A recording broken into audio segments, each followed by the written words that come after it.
reporting on the games you love by people who love to game. The MMO Reporter Network. Oh, hey there. My name's Andrew. You might know me from such podcasts as The Happy Hearthstone, of which you probably clicked on the episode to hear and you were expecting to hear me. So, probably don't need to introduce myself. Anyway, we have to talk about something before we jump into this week's episode, because this past week I achieved something that I have been working hard on for quite some time. A long-time goal. I'm sure many of you guys can relate. I finally hit Legend for the very first time. And man, I am proud of that achievement. I'm humbled by that achievement. And I'm so thankful for every single one of you guys, because a ton of the listeners of this show and other podcasters just reached out to congratulate me and just encourage me along that entire journey. So I'm so thankful for those of you guys who have been with me through this whole process and on the other side of it. I don't necessarily feel any different, so I'm not sure that it really happened. But anyway, it definitely did happen, and I'm so thankful. The bad news is I actually recorded the episode you're about to hear before I hit that. So if I'm putting myself in your shoes, and I'm sure there are many of you guys who, man, you want to hit Legend, you want to get there one day. And I have just scavenged every possible tip I can get from anyone who's ever hit it before. And I'm really eager to share those with you guys. I'm sure you're just as eager to hear that. But it would really be a disservice to this episode, the great conversation we had, the great content, to overshadow that with that. So it won't be quite as timely as I wish it could be, but we're definitely going to talk about it on the next episode. I'll give you everything that I've got, and we'll take a really practical look at what you can do to hit that. In fact, I'd love to ask any of our listeners who have hit Legend or do regularly hit Legend, if you've got any tips that maybe might be a little off kilter that I might miss or that you'd like to reemphasize, please send that in an email to me at thehappyhearthstone@gmail.com. I apologize. That's my in-law's dog who just barks at literally nothing. And I can't wait for that episode. But guys, this week I've got a special treat for you. I know you're going to love this. So without further ado, let's jump into this week's episode.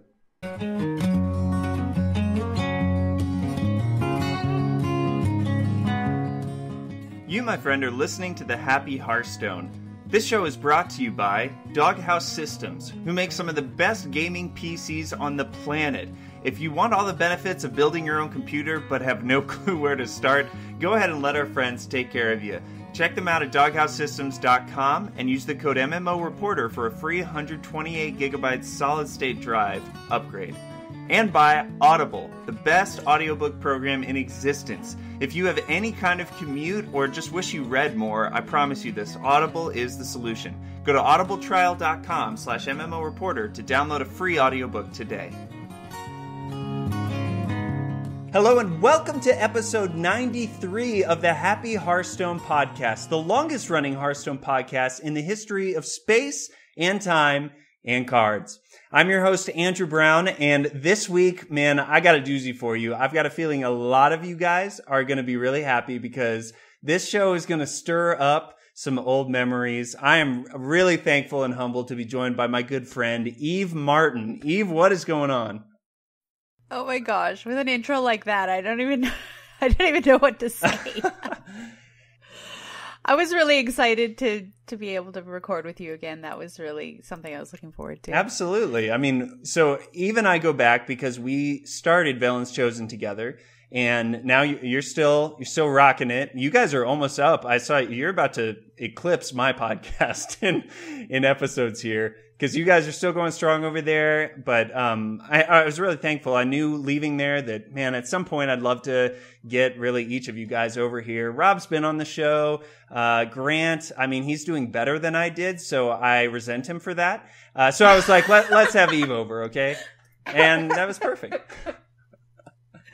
Oh my goodness. They're going to listen to this and just laugh their butts I off. kid, obviously. Well, I don't kid about Grant doing a better job than I did, but I do kid about resenting him because you guys are doing a great job. But Eve, can you tell our listeners a little bit about just kind of, I don't know, your perspective of how we got started with Velen's Chosen and what that meant for you? It just seemed like fate looking back on it, because it was just really all of the stars aligning and getting us together and us all being really like having good chemistry together. I don't know how often that happens, that you just grab 3 random people, go, let's make a podcast, and then it works. And it was totally random too, basically.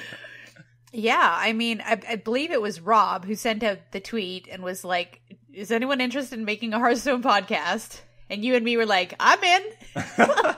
Let's do this. I was looking back through when I messaged you on Twitter to see if you'd be interested, and our last message was, hey, I guess I should send you my email because we're co-hosts now on this show.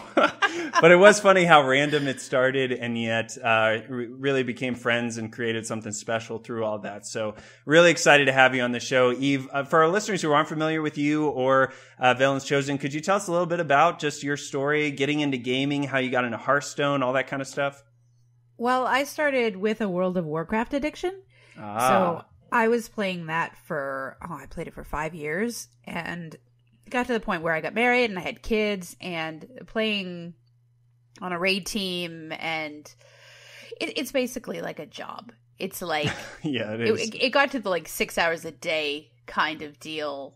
I was that into it, and it couldn't go on. So I had to stop and pull back and like delete the game. And I love you, Blizzard, but for my own emotional safety, I had to step back from it.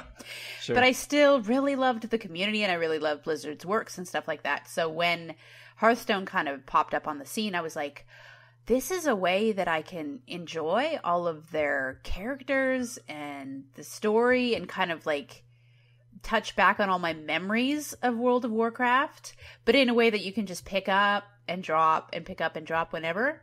Mm-hmm. So I was really excited about that. And ever since I was in high school, I played Magic the Gathering. So I feel like that gave me kind of a background in card games. It might have given me a little bit of a leg up rather than just like coming into card games for the very first time. Mm-hmm. Yeah. Other than that, I'm a gamer. I play lots and lots of games. I was super excited about the fact that Blizzard and Bungie were teaming up because I love Destiny. That's been your crack since it came out. Oh my gosh. Just the first time I heard Blizzard was going to be inviting them to the Battle.net app, I was like, this is my dream. My 2 favorite companies working. Oh, wait, they've always been working together, but they're working more together, kind of. I don't know. Yeah. Like sister companies. Yeah. Just really great communities. And you know what? I think that's probably why our random getting together to make a podcast worked, because the Hearthstone community is generally really, really positive. Yeah. Just have people who love the game and want to talk about it. Mm-hmm. So, yeah, that's me. That's fun. Tell, for our listeners who aren't familiar, can you tell them a little bit about Velen's Chosen and kind of where you guys are at today and what your podcast is about? Well, we started out we wanted to kind of carve our niche out in the Hearthstone community because, like I said, lots of people love it and want to talk about it. So there's a ton of podcasts out there. And we wanted to go, what makes us special? So we wanted to go budget centered, like free to play, don't have all the legendaries, don't have all the cards, talk about decks that people can play who don't have everything, and kind of really focus in on the free to play and the budget player. And recently we were trying to go in a sort of different direction, keeping the budget player in mind, but going more in a teaching direction of how to learn how to play Hearthstone, how to play all the decks that are out there. Because we were feeling a little like we can't talk about these decks because they have too many legendaries in them. And that was stifling when there's like fun decks out there. And we're like, well, we're a budget podcast, so we got to pick this one over here, which is maybe not as great. And I know a lot of our listeners started from the beginning, so they're getting bigger and bigger card pools, and they're more able to play more expensive decks. So we didn't want to kind of leave them out by kind of staying really budget-centered. So now we're kind of covering all of it. Yeah, that's great. And obviously I'm a little bit biased, but you guys kind of have the best team in the world. So you want to shout out the guys that you work with over there? Absolutely. Rob is our captain who steers the ship. He keeps us on point, except for when he wanders off on a tangent. He's prone to that. And Grant comes with this amazing teaching perspective. Like, he's able to really get into how the mindset of a person is when they're playing Hearthstone and help them get better playing decks. So that helps us a lot. It's almost like he's a teacher by trade or something like that. I don't know. Yeah, you would think, right? He is, in case you don't know, but he's that's a awesome. music teacher, yeah. He's great. Well, I'm thrilled to have you on the show, Eve. It's like old times in a way, but it's something new, so that's always fun to do. So I'd love to start off the show the way that we always do around here and ask you why you're happy today. Oh my goodness. I was thinking I was really happy about the way things are going with Velen's Chosen, but this week in particular, I was just all about the marriage of Blizzard and Bungie working together. Like that was what was making me yeah, beautiful union. Just really excited about like my clan over with Bungie, maybe meeting up with my friends over at Blizzard, and like the cross marriage of the two communities. Now, like that I'm sure you've thought this through, but because you've played the original Destiny on PlayStation 4, right?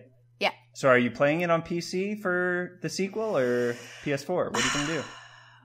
Like, that's the problem, is that when it comes to a first-person shooter, I'm much more comfortable with the console, with the controller, than I'm not a great PC gamer. Like, I was able to handle it for playing World of Warcraft. Sure, yeah. But for a first-person shooter, I just am not good. That's totally fair. And you know what? Honestly, I was there at one point, but I've gotten a lot better since getting into Overwatch and stuff like that. But I totally get that it's like I need a controller. Yeah. I'm just saying you can plug a controller into a PC also. I'm just saying. So for what it's true. But you know what? I don't even know if it's going to be available on a Mac. Oh, yeah, that's kind of important for you, isn't it? Yeah, I'm kind of Mac-centric in my life. So, yeah, that might be a problem if they're only going to be on PCs. Yeah. Well, hopefully they'll figure it out.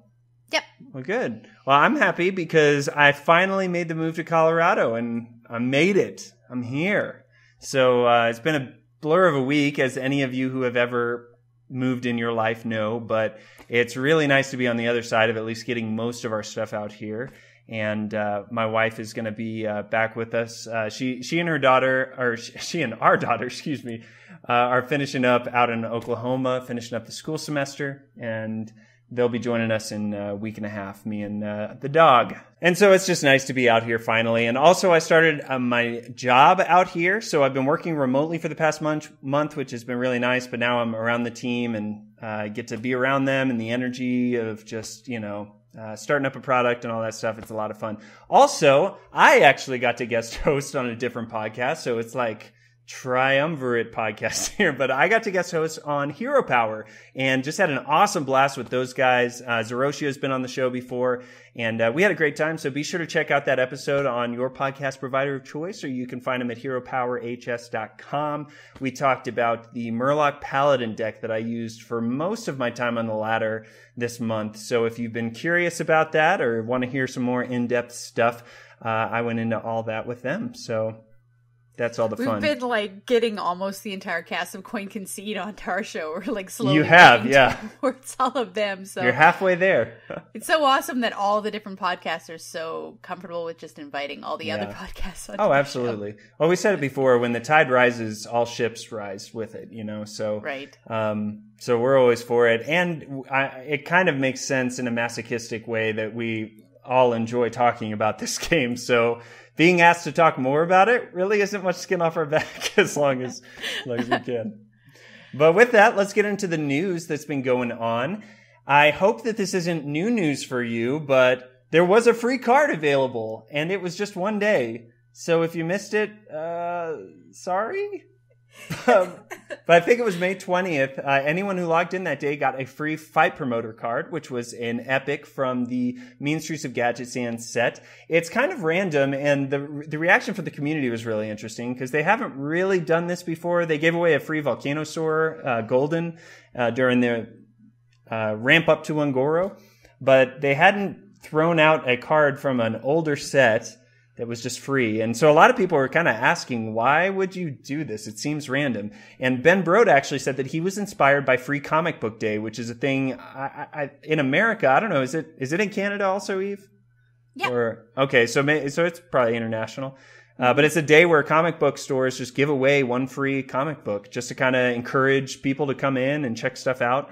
And Ben Brode wanted to do the same thing, just kind of give something away, see if it inspired interaction. I mean, did you have this card, Eve? Was this something valuable for you? I didn't own it at all. So yeah, I thought it was really interesting. The reaction, like you said, of the community. Some people seemed mad. Yeah, of looking a gift horse in the mouth, basically, of not just saying thank you, but going, why? Why are you doing this? How often is this going to happen? Why this particular card? And just like all of the conversation that came up about it was really interesting to see. And I get why people would just be confused, but to the point where they're like almost offended. It's like, are you kidding me? They just gave you a free card. And they don't have to do that, by the way. It reminds me in a lesser way of when iTunes gave away that free U2 album. Do you remember that? People were so angry. Oh, how dare gosh. you give me a music that I don't want. And they were mad because it was forced to show up in their library and they could not remove it until Apple finally gave them away too. But yeah, stuff like that just kind of confuses me, especially with a good band like U2, which is a fact. Don't write me because you're incorrect if you believe anything else. But this isn't a music podcast. This is Hearthstone. So another big thing that's been going on, we mentioned before, I think it was the last episode, talking about how this is kind of a month of Wild and how Blizzard's running this Wild tournament for the top 64 Legend players on each server. And they've released a few more details, which actually caused a pretty big uproar from people who were really into this. You see, Australian Hearthstone players have always defaulted to the America server, but for some reason, when they released some more information, they said that you have to get Legends specifically on the server assigned to your continent. And Australia, Singapore, some other countries around there were on the Asia server in these rules. So those people who had, try-harded all month and really gotten up there were pretty upset because they had basically wasted their time because they had qualified on a server that they weren't specifically qualified for. Now, Blizzard, being as amazing as they are, have resolved that, and it's kind of in a complicated way that I don't really want to get into, but the end result is that those people are going to get, if you're kind of in a weird region, those people, if you're kind of in a weird region, they've reassigned what your home server is, sort of. So, really glad. And it's kind of a shame that it's sort of rolled out this way because I love that they're doing something to promote Wild that's different, something that lets anybody qualify it. I think that's really, really cool. But it's really been oddly implemented. Not a lot of, foresight or information given out. I don't know. Have you paid attention to this much, Eve? I just feel like there's things that happen that they haven't foreseen. But like you said, it's really good that they're quick to, make the people happy to change it so that they can fix it and make the people who worked really hard get rewarded for that. Mm-hmm. But yeah, whenever you start something new and try something new, there's going to be a bunch of things that you didn't see coming, problems that crop up. And yeah, so props to them for getting right on it and fixing their problem. Even for a great company like them, they can miss stuff. And I hope that they can... be a little more proactive because this whole situation just seems not like them. So it's weird, And that's the thing, right? Because Blizzard is usually so polished and so polished, seamless that whenever something crops up, we're like, wow, that's odd. This isn't usually a Blizzard problem. Like, this usually doesn't happen. So it's a lot more jarring for us. But we should get on to happy stuff anyway. You actually added this to the news. There was a very profound member of the community who made it to Legend. Yeah, Yongmu with Divine Fire Dragon, which I definitely pasted and copied, and I'm going to be trying out myself. It looks fun. I am excited about it. I'm glad that he decided to do it with like a special deck that not a lot of people know about, not a lot of people were playing, to just kind of give it more visibility. So I totally want to check it out. And I hope I'm not off on this, but for some reason, I just kind of get this perspective that people who are developers, for games don't necessarily play it a lot. Like, they probably play it some so that they can know, but I mean, they spend all day thinking about this game. So to go home and then spend your free time, you probably get a little bit of time to play at work and stuff just to play test. But for him to play a deck that's not necessarily like the top tier deck and be able to make it to Legend, like, that's really, really impressive. So big props to Young Woo. I know you and I actually got to interview him on Velen's Chosen before, so he was a lot of fun to talk to. And big accomplishment. And it's his first Legend run this year. I guess he's done it before. I haven't seen that, but...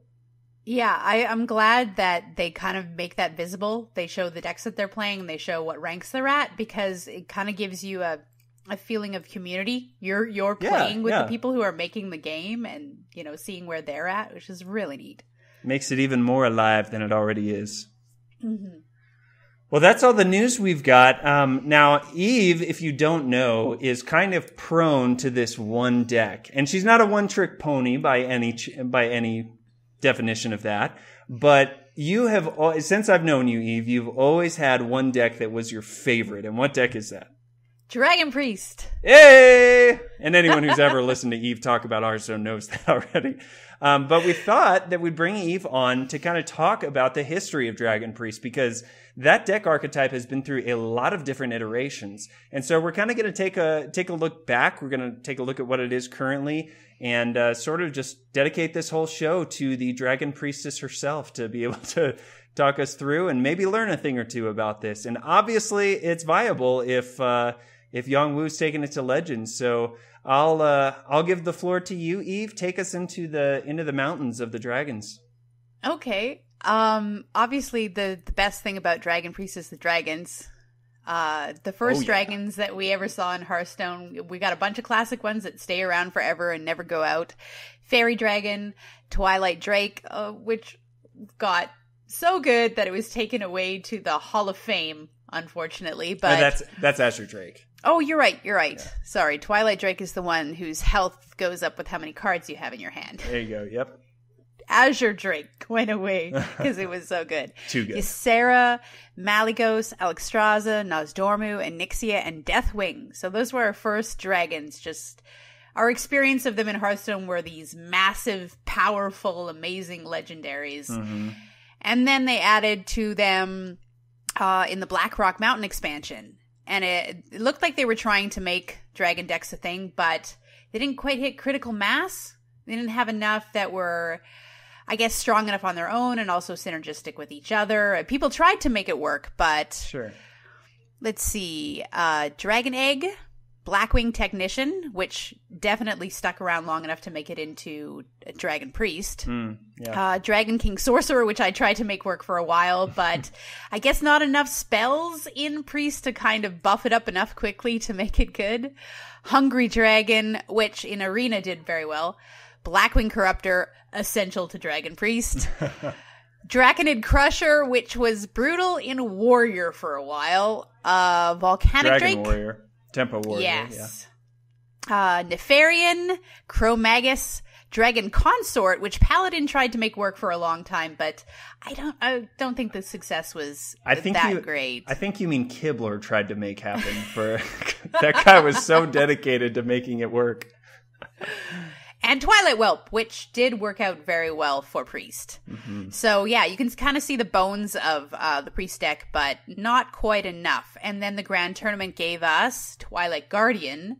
Hello. Very good against aggro decks. Thank you for the taunt. Mm-hmm. And Chilmaw, also great for getting rid of all the little opponents' tiny little minions that they try to overrun you with. Mm-hmm. But yeah, Priest was still kind of weak against the other really strong decks of the day. I think, you see your dog looking through the glass. She's so do. Cute. Oh, man. Yeah, Priest got Wormrest Agent, also a great tool against aggro, and Warrior got Alexstrasza's Champion, another aggro tool for their belt. That's pretty good. With the charge. Then we got some more dragons in Old Gods, Midnight Drake, Scaled Nightmare, Deathwing Dragon Lord. People were like, there was a little bit of, why make a second Deathwing? A little bit of controversy when it first came out. And this is when I started to really play it a lot. Because I loved the idea of taking Deathwing Dragon Lord and putting him down and then having a whole bunch of huge dragon bodies in my hand. And then when they finally got rid of Deathwing Dragonlord, the iconic like wings and dragon shadows going across the board and just dropping all of these big things in front of them and going, now what are you gonna do? How are you going to deal with this? And it's really interesting to me because they tried a bunch of different things, it seemed, with these dragon cards to kind of make them work. I mean, they wanted the flavor to be, hey, these are big minions, like you said, big impact and everything like that. So it makes sense that stuff like Blackwing Corruptor or Blackwing Technician would be smaller minions, and it gives you a reason to hold on to a big minion and kind of get some value out of it before you can even play it. But then Deathwing Dragonlord was sort of the inverse where, okay, here's this really big minion that's going to let all those big minions in your hand come out for free. So it's just, snowballing kind of. And yeah, the Dragonlord is really cool. I thought, it wasn't necessarily like a shoe-in, but the times that it worked, I mean, when you could even just get a free Ysera on your opponent's turn, that was pretty nuts. My favorite thing was putting down one Deathwing with another in my hand. So as soon as you get rid of the one, the other one gets pulled out without you having the destroy everything on the board and discard your hand mechanic to play him. That's pretty awesome. So they're like, I just got rid of one 12-12 and now I got another 12-12 staring me in the face. Right. Yeah, that was so fun. Yeah, they tried a couple different mechanics like, spells buffing things up. Obviously if you're holding a dragon in your hand, it makes these things more powerful, but that's what kind of held it back for a while, I think, because you had to kind of have this critical mass of dragons that worked really well in a deck so that you would be okay with holding onto them in your hand and having the proper kind of tempo. So you had one to drop on this turn and then another one to drop on this turn, and not too many that needed a dragon in your hand in order to work properly, because otherwise you were pretty much out of luck if you didn't have a dragon, because that was a really weak card otherwise. Right. So I hit 10 that month, which I was really happy about because I wasn't completely, hitting that rank, every single month. So I felt like this is a big actually accomplishment. Fun. Yeah, and it got me to 10. I was really happy. And then Karazhan gave us Netherspite Historian. I want to say that's probably my favorite, because the ability to just discover dragons is amazing, especially with Bran. And I can look back because we did the review episode for that, and I specifically remember us being confused by that card and being like, why would you pay 2 mana for a 1/3? And now on the other side, like you said, I mean, shoe-in. And now looking back, the question I wish I would have asked myself is, would I pay 2 mana for just discover a dragon? Yep. If it was a spell, yeah. I probably would. So throw a 1/3 body on? Yeah, whatever. I don't care. That's fine. Because that's really what the powerful effect of that is. Getting another Draconid operative, I mean, yes. I don't want to get ahead of myself, but that's where we're at today at least. So back to Netherspite Historian, though. That was a big deal. Yeah, because Discover gives you a higher chance of pulling out your class cards, and right. Draconid Operative is a priest card. You saw that a lot. Oh, yeah. Well, and I guess back then you could even get Twilight Whelp, which I guess that's not really what you want, since it's just a dinky little guy that helps you in the early game. I saw them as triggers for other dragon cards. Like if I got really unlucky at the beginning of the game and didn't have a whole lot of dragons and a lot of big dragons that needed dragons to trigger them, I might just grab something so I could have it and play it. But yeah, I pulled Deathwing whenever I saw him. If I saw Deathwing, I took him. Oh yeah, just reset the board, 12/12. He's like, can you think of anything else in the game that is just like a save your butt? I mean, you've got Doom and Twisting Nether, right? But they don't leave you with a body on the board. Exactly. Now, I hate to say that there is something, but there is, because Disguised Toes totally had a meme lock deck that ran what's his face, the Guardian, Medivh. Medivh, right? And the whole idea was you get Atiesh, and then you play Twisting Nether. It destroys everything, and you get a random 8-drop minion from it. That kind of does the same thing, but that's a huge setup as opposed to a one card that just, does it all for you.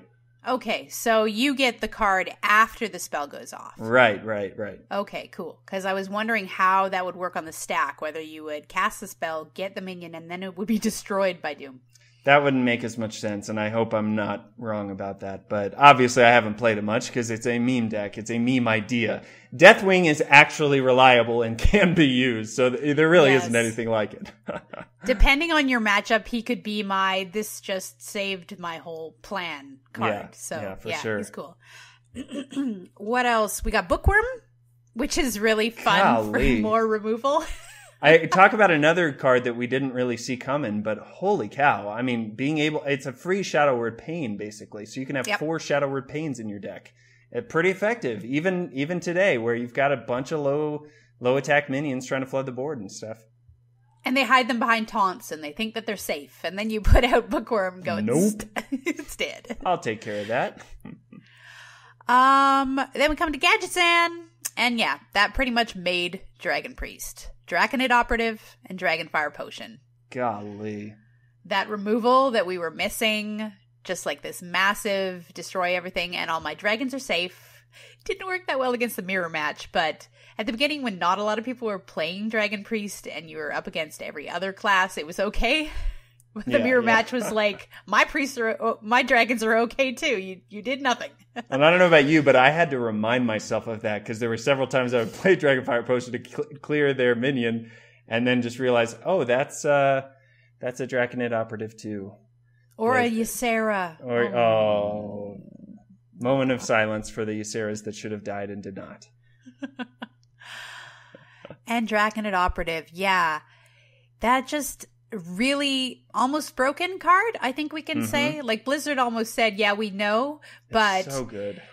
We really had this last chance to make Dragon Priest a thing because we knew like a lot of these cards are all cycling out at the end of the year, and we know it's only going to be around for this amount of time, so we're putting it out there. Right. I think that was the only thing that got me through that time too, was knowing that, okay, on the other side of this, what is Dragon Priest going to have? You know, it seemed like the archetype was at least not going to be as strong as it was then. Cause you had so many tools with all of the Blackrock Mountain cards and TGT. I mean, just crazy.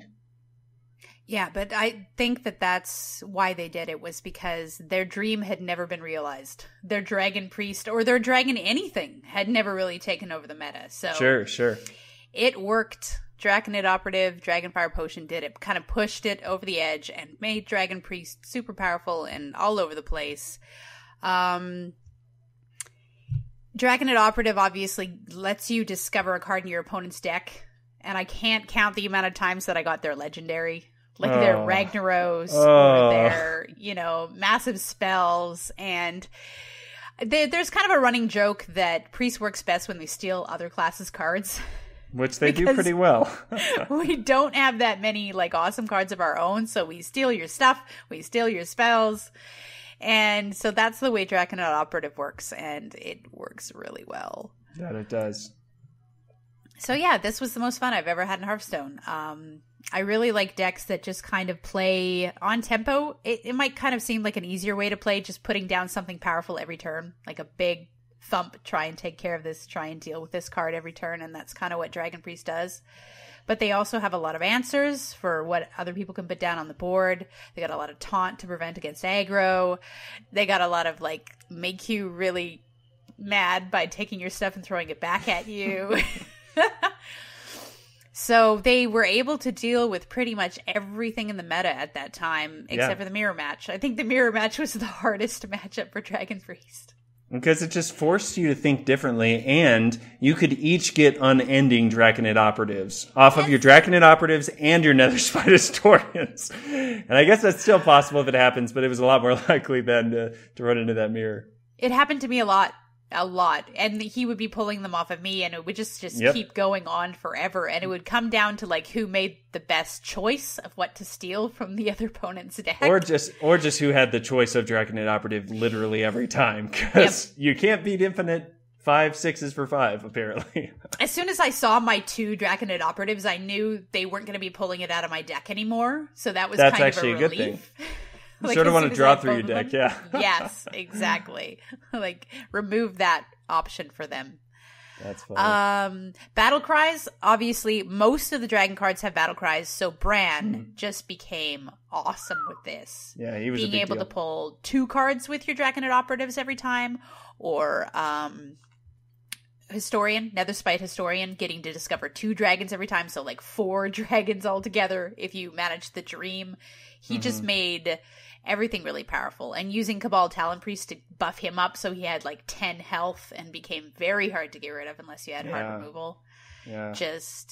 I think he actually made the deck really powerful too. Without him, I don't think it would have been as crazy runaway strong as it was. Well, I think that's exactly it. He empowered being able to just have nuts turns where it's really hard to get back or to come back from it.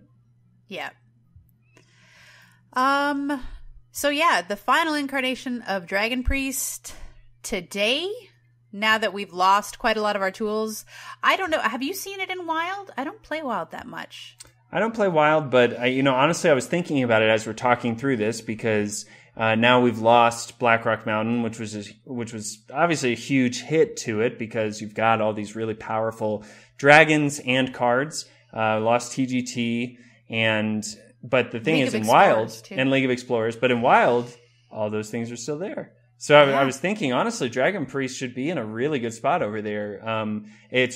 Wild is getting to a point now where it's not necessarily about what are the good decks, but what are the most broken decks. Like Reno Lock is still so powerful over there because you have an array of different cards to choose from.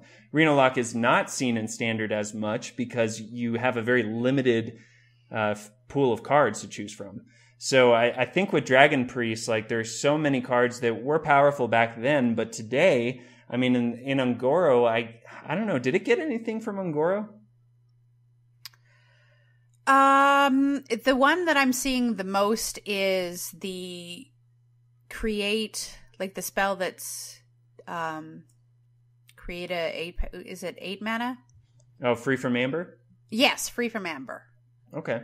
I see that one, which I get dragons out of. I can't really think of any dragons that they added in Ungoro. I'm sorry. 8 mana, 4/8 with taunt that deals 2 damage to all minions. Oh, right. Yes. He's kind of a big deal, right? He really is. And it turns out having an AoE effect in a minion is kind of powerful. So, and that's something that now Dragon Priest will struggle with a little bit because all they have right now is Holy Nova because they lost Excavated Evil. Now and Dragonfire Potion, obviously. So I'd be really surprised if we don't see some kind of iteration, but in the upcoming expansions. But even just with that dragon and the Dragonfire Potion, Primordial Drake. There we go. Thank you. My goodness. brain was searching and searching. I'm usually so good at that, but I was totally lost on that one. Now with Primordial Drake and Dragonfire Potion, you got some good options. Yongwu actually put in, what is it, a horror? Something, Power Word Horror? Or it's the one that gets rid of all... Yeah, Shadow Word Horror. Shadow Word Horror. There we go. And he found that to be good in his deck that he took to Legend to get rid of all, I believe, 3 or lower attack minions. Yeah, and I think it's a really interesting choice, especially with as much Aggro Druid and Bloodlust Shaman decks that we're seeing, or the Evolved Shaman, because those two decks specifically just have a ton of low attack minions that it would be really nice to just get rid of all of them with a single card. So interesting, because that card's never... I guess I remember seeing Reynad try it out once, but that's like it. So I've just seen it in Brawl. Yeah, but that could right. But that could be an AoE that works as well. So I don't know. What do you think for where Dragon Priest is headed? I mean, what could the future hold for this? Well, right now it's got a lot of synergy with the Inner Fire Priest, right? Right. Because they've got big bodies and they got a lot of health to start out with, a lot of them. So that works good for putting a body down for Inner Fire. So that's kind of their end game at the moment. But I kind of feel sad saying it, but I think that they put a lot of energy into it and it's kind of going to be left alone for a while. You think? Because dragons... it doesn't make sense to not make them powerful because they're dragons. Right. So if they make a dragon card, it kind of has to be epic. It has to have a cool ability. And they already had, the broken Dragon Priest deck. And they did it and it's done. So I think it's going to be put on the shelf for a little while. So like you said, it can be played in Wild and it can be very broken there. But I don't think they're going to be trying to give us more tools for it anytime soon. Wah, wah. Yeah. I mean, it had its day. Yeah, and it's nice that even now it is extremely viable. It may not be the most overpowered deck on the ladder, but it's really good. There are even some Kazakhstan Dragon Priests that have done pretty good. I saw someone, pro player, make it to Legend with one of those decks. And those style decks, like I said, they get better with a larger card pool, so it might get better as the year goes on. I'd really be interested to see. It doesn't take a lot of cards to make Dragon Priest really, really, really good, So I think like you're saying, they know that, and they're going to be really careful. I'd be interested to see if we see maybe some kind of mid-game, something like Twilight Drake or Azure Drake that isn't quite as impactful as like Twilight Guardian was, because that really enabled a lot. But it's still like an option that you can throw in or something like that. Because dragons obviously can't die because everyone likes them. Yes. And it's an interesting tribe. Lore way better than I do, so I don't know if there are any other really iconic places that were dragon-filled, like Blackrock Mountain, that they could do an expansion on.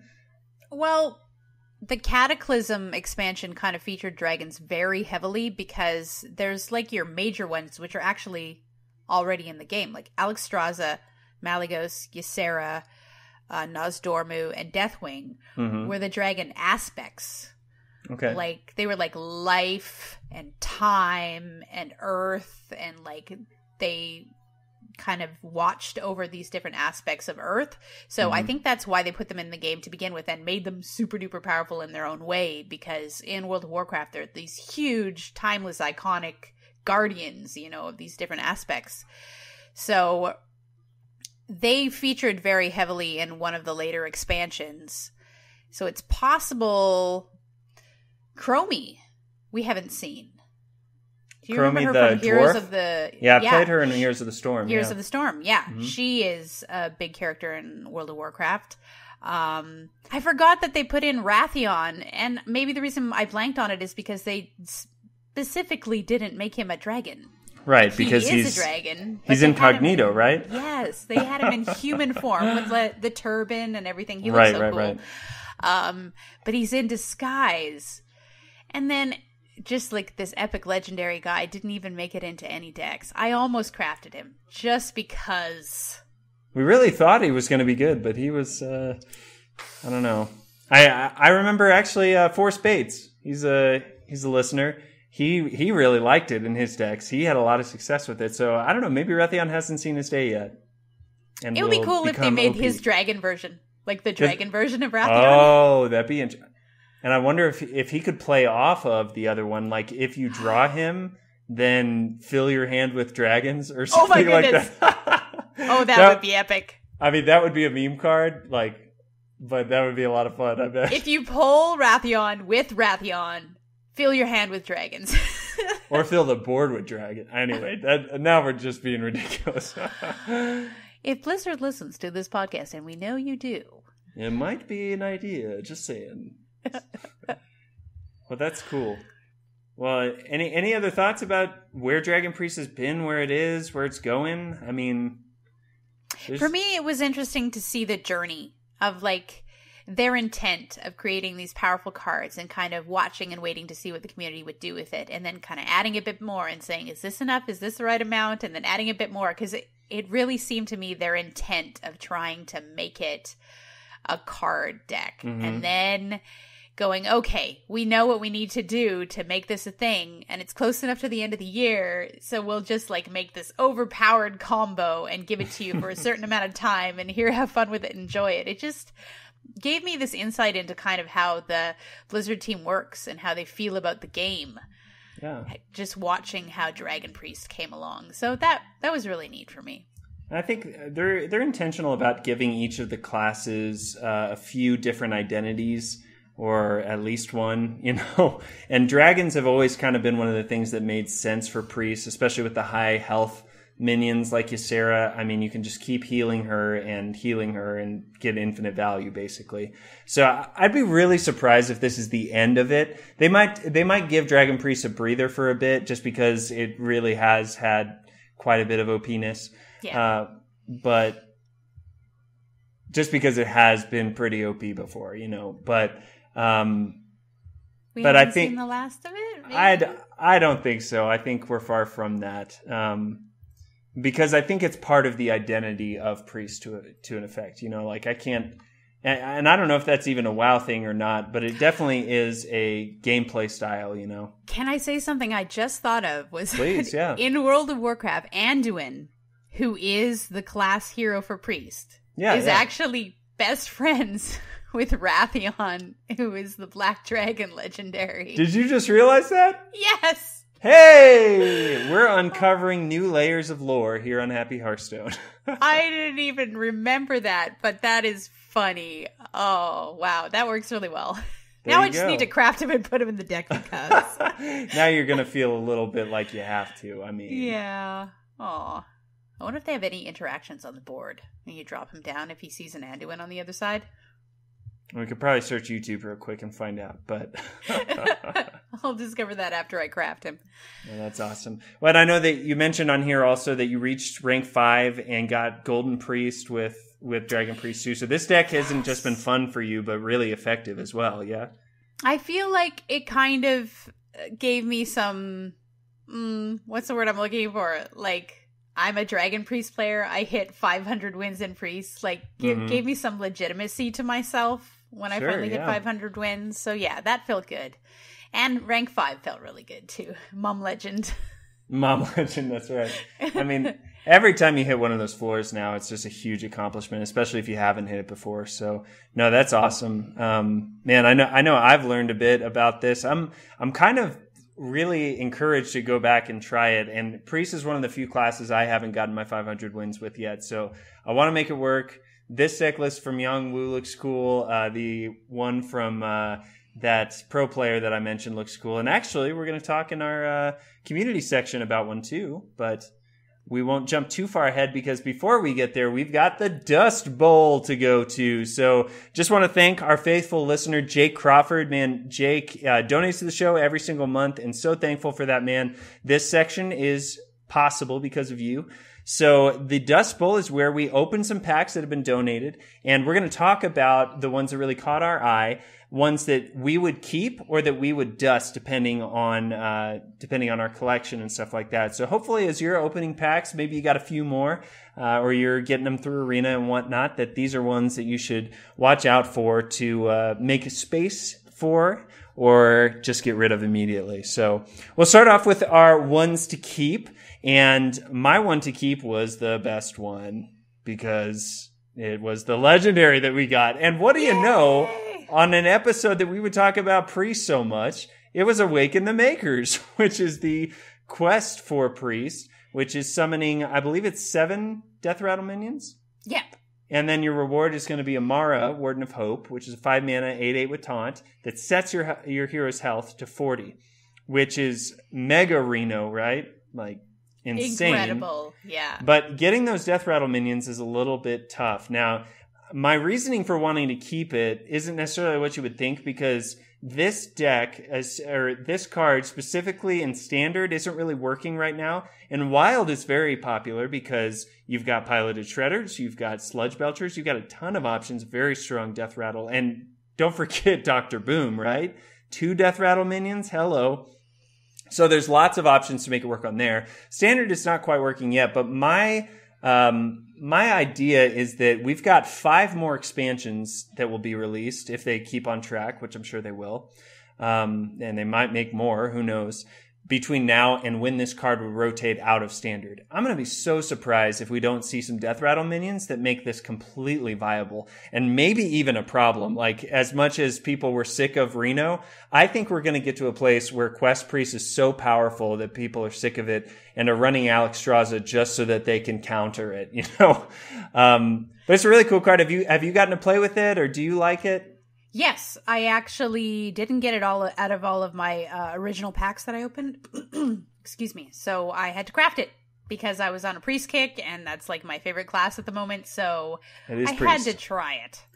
And definitely at the beginning of the month when this first came out and everyone was trying all the new stuff, I did make some progress with it. Nice. Before all the aggro started. Yeah. Yeah, when people don't quite know what works yet, you can sort of get away with anything, and it's not like it's a terrible deck right now. Even no, it's a fun deck to play, I think. But if you don't get that 40 health, man, yeah, those aggro decks will take you down fast. So Anyway, but if you do get that 40 health, then they're my like, goodness. there's no way I can take that down. Like, they run out of steam pretty quick. And I think we've said it on the show before, but I'm also it's worth repeating again. If you have Akanai Soul Priest on board, do not play Amara because she will kill you. She will set your hero's health to 0. Because she doesn't actually set it like Alexstrasza does. She actually heals you for whatever the amount is. So that's important. Okay, what has that happened to you, Andrew? It has, no, because I actually didn't have this card before, so I'm really excited to try it out. But I did see, I think it was on a Trollden video or something like that, and that's the definition of feels bad, man. If you don't know, you think you're getting healed infinitely, and the game's over. Aww. So, what was yours to keep, Eve? Well, I saw the Gluttonous Ooze, and I thought definitely for people who don't own Harrison Jones or things like that, there's always a lot of weapons in the meta. I think there's always been like something out there, either warrior or paladin or shaman that has weapons that you're going to be glad to get rid of. And then getting armor along with that at the same time. That's just good. Well, and weapons are always going to be in the meta because they're just powerful. I should be careful saying always. There will be some dimensional meta where they don't exist or something, but they're very, very valuable. And especially stuff like Fiery War Axe, True Silver Champion. I mean, those things have been in the meta for a long, long time. I don't think they're going anywhere. So Gluttonous Ooze to take care of it and heal yourself a little bit. It's good, especially against those aggro decks. So if you're coming up against Pirate Warrior, get you an Ooze. Absolutely. The interesting thing, though, do you want 2 of these or are you okay with just having 1? I think 1 is good. Yeah. You don't want to water down your deck too much because if you go up against something without any weapons, it's kind of... This is a tech card by definition, which means it's not necessarily core to any kind of play style, but it's something you do want to throw in to sort of increase your survivability and allow you to, last against that Pirate Warrior who got a 5-6 weapon out of an Azaz first mate, because and then make them cry. Yes. Well, you got to do it before they made it a 5-6, but yeah. All right. So our ones to dust. My choice was Sudden Genesis, which I probably should have pulled up because I don't know. Many of you may have even forgotten what this card was, but it's a warrior epic spell. So you're going to get a lot of dust from it. And it's sort of a play on Blood Warriors, which was a card from the past. So it's a 5-mana spell that summons copies of your damaged minions. So anything that's damaged on your side of the board, you're going to get a copy of. And, the one deck I've seen make this work is a combo deck for Warrior that gets out Garish Hellscream, damages him. And then the next turn, you've got 2 copies of Sudden Genesis, and you play them both, and then you've got 4 Garoshes with 10 attack and charge. So that's awesome, and I still want to play that deck. But other than that, this card is just so high. Like, it's Colorado high. No, not really. But this card, it's just too expensive for what it wants to do. And unless you've, comboed it with a Whirlwind or something like that, it's just hard to pull off. I think it's cool. Maybe you want to experiment with it, but I don't know. Do you agree? Disagree? I was thinking if this came out at the same time as Patron Warrior, it might have had a place. Oh my gosh. Oh, that no. Real glad they held on to it and didn't put it out. Oh my gosh. I vomited a little bit in the back of my mouth when you said that. I mean, and even now, it may have a place in a Grim Patron deck, because on Wild, that could be a thing, but it's just with charge. Oh my gosh. Oh, I'm getting nauseous. I need you to tell us what your dusting card is. Frozen Crusher. And we got a golden one in the packs that you opened. Yeah, so I thought, even worth more. Mm-hmm. Yeah, so this is the one that freezes every turn. Like, you get to play it, and then for the next turn it's frozen, and then the next turn you get to play it, and the next turn it's frozen. So it's just kind of not that great. Is there any deck where you'd want to play it? Because I'm thinking of one where I think it could work. Where you could silence it? Yeah, you put it in a Silence Priest, and it's okay. But even in that deck, it's a 6-mana 8/8, and there are better options that you can get earlier. I think it's the early options like Humongous Razor Leaf that actually make Silence Priest a thing now. It's not these later game minions that you have to do something with. So, I mean, it could be good with an Inner Fire kind of combo. Yeah. But I think other minions are better than this one for that. So I think I agree. It's a safe one to dust for sure. Well, cool. Well, thanks again to Jake for that, and some cool cards to talk through there. We got an email from a listener, Scott B. So thanks so much for sending that in, man. He sent an email about a deck that he's playing. So he said, on the ladder, I've been playing Kibler's funnest deck ever. So this has been on Hearthstone a bit, and it's funny. I got this email, and I had actually already played this deck, so I found it as well. So I was really excited to see you send that in, Scott. So Scott says, I swapped out one of the Cabal Shadow Priests for Madame Goya. Very interesting pick. And I've been floating around between rank 12 and 15. I need to change it to deal with Pirate Warrior, but I don't understand the meta enough to make the change. So I thought we could kind of look at this. We don't necessarily need to read the deck list, but if you're interested in seeing it, you can go to our show notes, MMOreporter.com, and check it out. It's interesting because the core of this deck is similar to kind of some control priest decks that are out there. So it's got at least the Trailblazer, Medivh the Guardian, the Shadow Visions. Man, that's a card. Shadow Word Death, Shadow Word Pain, Lyra's in there. But the different cards for it runs 1 mana Geode, which is a cool card that I've always wanted to work. It's got 2 Dragonfire Potions, a free from Amber, and it runs 2 Tar Creepers. So it's definitely a late game control-y style deck. Eve, do you have any suggestions for, if Scott's running into a lot of Pirate Warrior, what might make this deck more survivable? Well, the Tar Creeper, if you can pull it, obviously is good. Taunt is what you need against Pirate Warrior. And It is a 1/5, so that's a decent amount of taunt. I use Potion of Madness quite a lot against aggro decks because you grab their own minions and then run them into themselves. Yeah. But once Pirate Warrior kind of pumps up their stuff enough, that's not going to do you anymore. And there's not a lot of removal. I mean, you've got Priest of the Feast to heal yourself up whenever you cast a spell. Mm-hmm. So if you have that out with Lyra the Sun Shard. Oh my gosh. And you're it's over.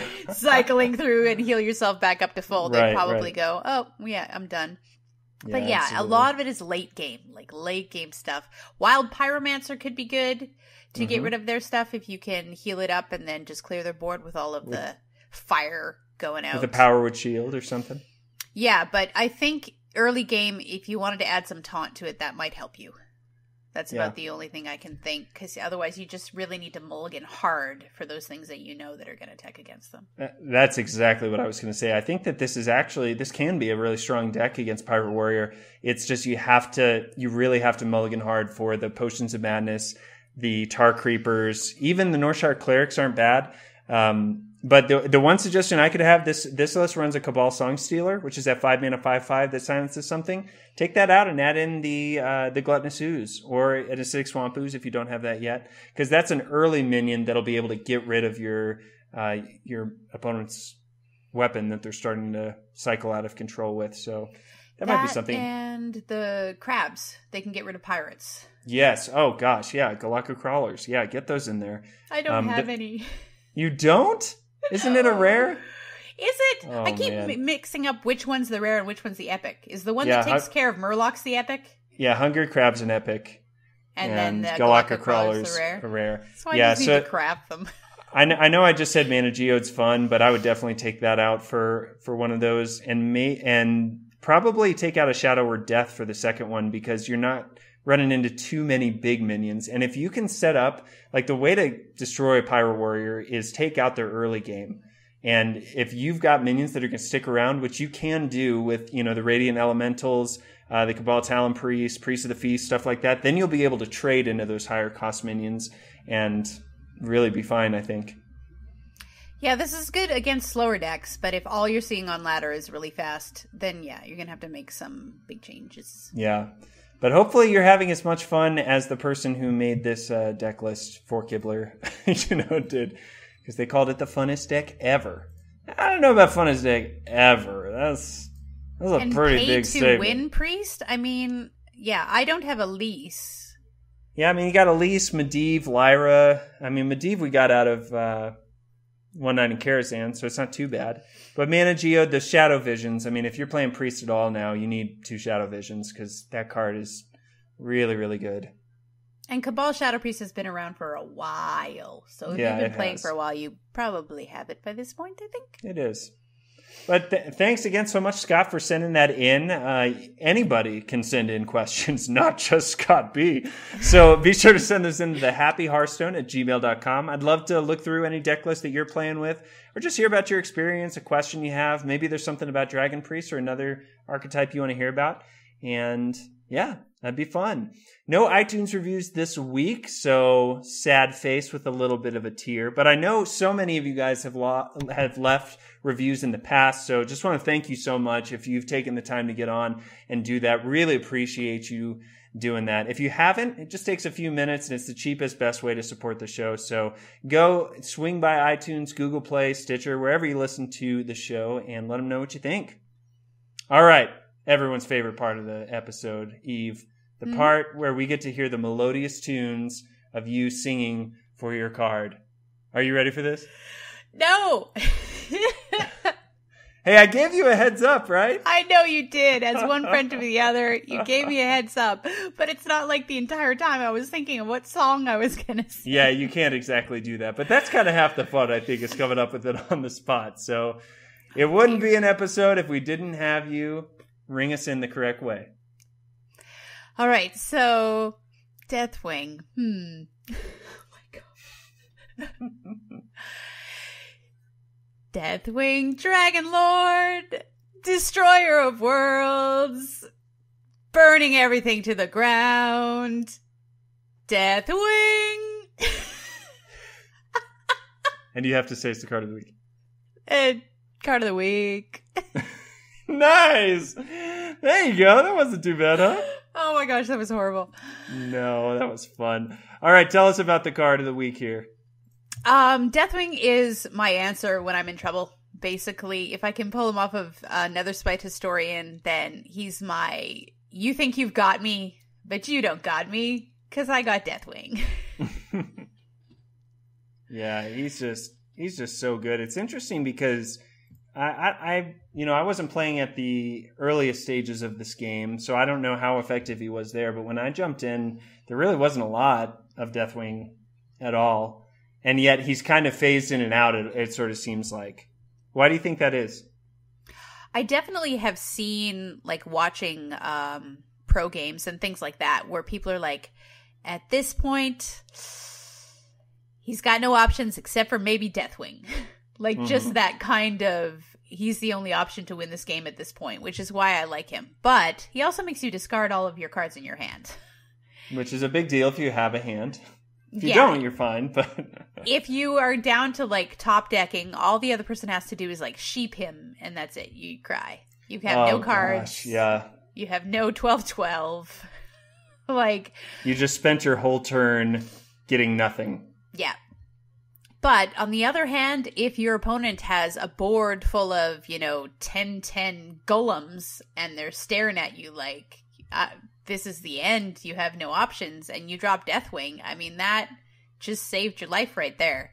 Sure. So, I don't know, I've always liked him. I've always liked him as, I put him in my decks just as that option of having a solution to an unwinnable situation. Sure. And as you say that, it actually reminds me of what Yogg-Saron does, because he's a Hail Mary that I can't win right now, so let's just throw him down and see what happens, and maybe he'll reverse the game. But Deathwing's a much more controllable thing because you know exactly what you're getting out of him, even though you don't know what your opponent has as an answer necessarily. So you're hoping maybe you've seen that one polymorph that mages run every now and then, and you hope that they didn't get one off of a primordial glyph or something like that. I think maybe to the pros, he's kind of like, this is a card I need if I'm not winning. Yeah, and they have a mindset of, I'm winning. Like, I'm going to win this game. And so they're making their deck full of cards that are going to win them a game. And so maybe not put him in because this is like if I'm losing, I need this card. Right. So it's sort of, that's why I put him in. Because I am often in situations where I'm like, help, I need help. Yeah. But if you're making a deck to win, then maybe he doesn't have a place in that if you have like a really pro mindset. Yeah, but even the pros will run Yogg-Saron, or they especially did before he got nerfed. But I think Deathwing has even been seen in especially some Control Warrior lists or stuff like that, because he enables. This is another AOE effect, and if you're playing a Control deck that maybe has run out of steam, this can be the very final card that you play that just seals the game for you potentially. Yep, it's good stuff. It's a cool card. Card of the week. That's fun. I would expect nothing less than the pinnacle of what dragons are to be your choice, obviously. Well, that's great. Well, with that, we're going to close out the show. Just want to let you guys know that we're a proud part of the MMO Reporter Network, which is a collaboration of several different podcasts that are all on mission to provide fun and entertaining takes on your favorite games. So if you play WoW, Lord of the Rings Online, Guild Wars, or any other MMO, be sure to go over to MMOreporter.com and check out some of our other great podcasts. If you'd like to support the show monetarily and help us grow, you can do so through the network, which is at patreon.com/MMO Reporter. Some cool little perks that you get as well. And as always, we'd love to hear what you thought about the show, what you'd like to see added for future episodes. If you hate Dragon Priest, if we neglected your favorite part of Dragon Priest, I don't know. But we'd love to hear from you guys, and you can do that in a number of ways. Our Google Plus community is really, really cool. Got a ton of people over there, always posting deck lists, fun screenshots, stuff like that. And you can find the link to that in our show notes. You can also find me on Twitter at Andrew's Living, or find the show at The Happy HS. And email us, thehappyhearthstone@gmail.com, with any of that feedback, things you'd like us to talk about.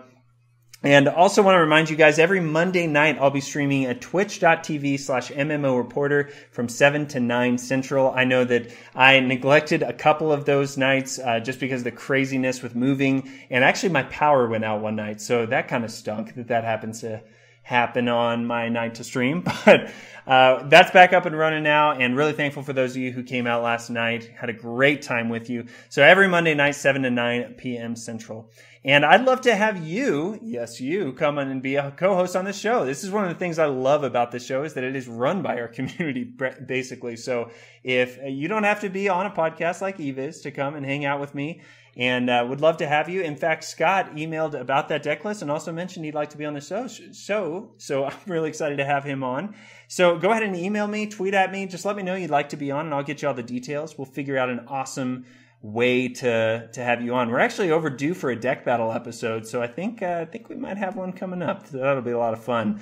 But Eve, where can our friends follow you, find you, and listen to the Dragon Priestess talk about dragons even more, and other things as well? Well, you can find me on Twitter at Finnovar, FHINNOVARR, and my podcast is Velen's Chosen, which I do with Rob and I almost said Andrew. Used to. Rob and Grant. Yeah. I might be a little bit biased, but I think every single one of you listening right now should go and check it out, listen to the last episode, and fall in love with them, because it's pretty good. Thank you. We're at velenschosen.com. VELENSCHO. Or, of course, you can find them in Google Play, all that other stuff. On iTunes, well. Stitcher, yeah. all that stuff. Yeah, Velen's Chosen. Well, Eve, I'm so thankful that you came on, man. It's like old times. Like I said, I have to admit something, that going into tonight, I kind of wanted to relive the past a little bit. So I went back and listened to my last episode with you guys, and it was fun just to remember, because I mean, you go through 73 episodes with a couple people, and you make some memories. You get to know each other, even if you're just talking about a video game. I mean, And we had a lot of fun on there. I had a lot of fun tonight, just hanging out with you and talking about the current state of what's going on as well. Thanks for being on. Thank you for inviting me on. Of course. And I think it's your first guest appearance too on a podcast, right?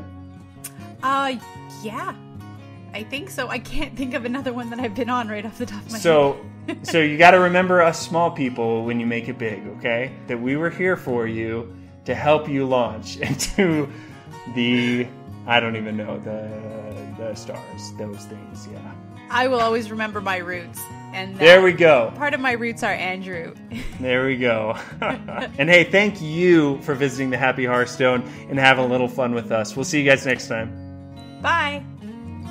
Thanks for watching the video, everybody. Don't forget to check out all the other podcasts at MMOreporter.com or by clicking on any of the links here. And please check out our Patreon campaign at patreon.com/MMOreporter.